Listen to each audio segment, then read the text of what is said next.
ئەم بزوتنەوەیە جیاوازە. ڕەحمان جەلالی جێگری ئوستانداری کرمان ڕۆژی 14 مانگی خەزەڵوەر لە ئاماژەکردن بە هەوڵەکانی ڕەژیم بۆ سەرکوتی ناڕزایەتیەکان وتوویەتی هەمیشە بەرتەسکردنەوەی ئینتەرنێت دەست بە سەرکردنی سەردەستەی گروپە ئاژاوگێڕەکان و هاتنی خەڵک بۆ سەر شەقامەکان ئاژاوەگێڕی لە نێو بردووە. بەڵام جنسی ئەم ئاژاوەیە و بەردەنگ و مخاتەبەکانی جیاوازە. هەروەها ڕەسوول سەنایی یەکێک لە بەرپرسانی دەفتەری خامنەی وتوویەتی نیزام لەدەست نەچووە بەڵام ئێمە گۆرزی گەورەمان بەرکەوتووە. ئەو دوو حاڵەتەی ئاماژەمان پێدان ڕەنگدانەوە و دەنگدانەوەی ورەی لاوازی بەرپرسە پلە دووهەمەکانی کۆماری ئیسلامیە کە دانی پێدادەنێن. بزوسنەوەی ئەم دەورەیە جیاوازە و شێوازە باوەکانی سەرکوتی حکوومەتی ئیسلامی ئیتر وەڵام دەرەوە نییە.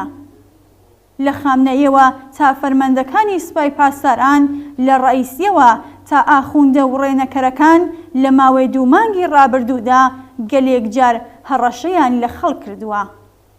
هێزە سەرکوتگەرەکانی حکوومەتی ئیسلامی زیاتر لە 300 کەسیان لەسەر شەقامەکان کوشتووە، بە هەزاران کەسیان بریندار و ئەشکەنجە کردووە. بەڵام ڕۆژ لە دوای ڕۆژ شەپۆلی ناڕزایەتیەکان و خۆپیشاندان و مانگرتن ئاستێکی بەرینتر بەخۆیەوە دەگرێت. سەرجەم تاکتیک و سیاسەتەکانی ڕەژیم بۆ ئەو بزوسنەوەی دوایی کە بە کوشتنی حکوومەتی ژینا ئەمینی دەستی پێکرد بەرەو ڕووی شکست و ڕسوایی بووەتەوە.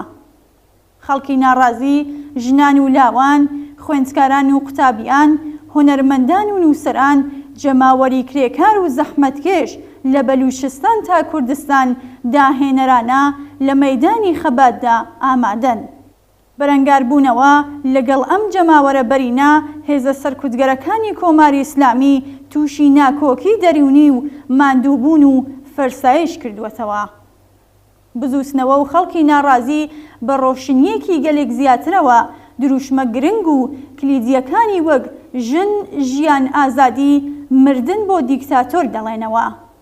هاودڵی و یەکیەتی و یەکگرتووی نێوان هێزە جۆرا و جۆرە کۆمەڵایەتیەکان گەلێک زیاتر بووە و ترسی خەڵک لە حکوومەت تا ئاستێکی زۆر جێگای خۆی داوە بە بوێریەکی گشتی و بووەتە هێرشکردنە سەر پایەکانی نظامی ئیسلامی.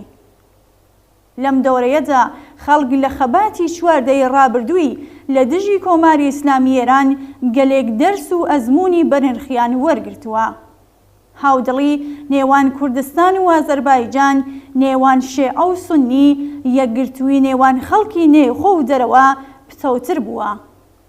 بزوسنەوەی ئەم دۆرەیە زیاتر لە هەموو کاتێک بە ئامادەبوونی کاریگەر و ڕێبەری ژنان لەلایەکەوە و پەراوێزخستنی دام و دەستگای ئاینی و دەرکرانی ئاخوندەکان لە ژیانی خەڵکدا مانا دەکرێتەوە.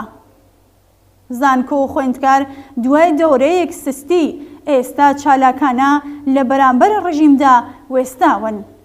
خەڵک لێهاتووی و خەلاقیەتی زیاتر لە شکل و شێوازی خەبات و تێکۆشانی خۆیاندا نیشان ئەدەن و تاکتیکی جۆرا و جۆر و جیاواز بەکاردێنن. گشت ئەمانە نیشانی ئەدات کە گەیشتن بە سەرکەوتن و ڕووخاندنی کۆماری ئیسلامی لە ڕابردوو زیاتر بووەتە بابەتێکی ممکن و هاتووەتە بەردەست. خامنەئی ڕێبەری ڕژیم لە بەردەم ڕایگشتیتە هەموو ئەعتیبارە درۆینە و بێناوەڕۆکەکەی لەدەستداوە. ئەندامانی هەیئەت حاکمەی گەندەڵ و کۆنەپەرست لە گشت ئاستەکاندا هیچ ئەعتیبارێکیان لە نێو خەڵکدا نییە. تەبلیغات و بڵاوکردنەوەی درۆی ڕژیم هیچ کڕیارێکی نییە و تەنانەت کەسانی لایەنگری ڕژیمیشی پێقانع نابێت. ترس لە حکوومەت جێگای خۆی داوە بە هیوا و بوێری و ئەم جارە ئەوە ڕژیمەکە لە خەڵک ئەترسێت. لە هیچ دەورەیەکدا ئاخێزی خەڵک بەم ڕادەیە بەرەو ڕووی پێشوازی ڕایگشتی خەڵکی دنیا نەبووەتەوە و لەم ئاستەدا لەلایەن هونەرمەندان، وەرزشکاران، ڕۆژنامەنووسان و نووسەرانەوە پێشوازی لێ نەکراوە. کۆماری ئیسلامی ئیتر ناتوانێ بگەڕێتەوە بۆ قۆناغی بەر لە 2 مانگی لەوە پێش و خەڵک تا ئێرەش کۆمەڵێک دەستکەوتیان دەستەبەر کردووەکە وەرگرتنەوەیان مەحاڵە و بە پشتیوانی ئەم دەستکەوتانە بەرەو سەرکەوتنی نیهایی و یەکجاری دەڕۆنە پێشێ.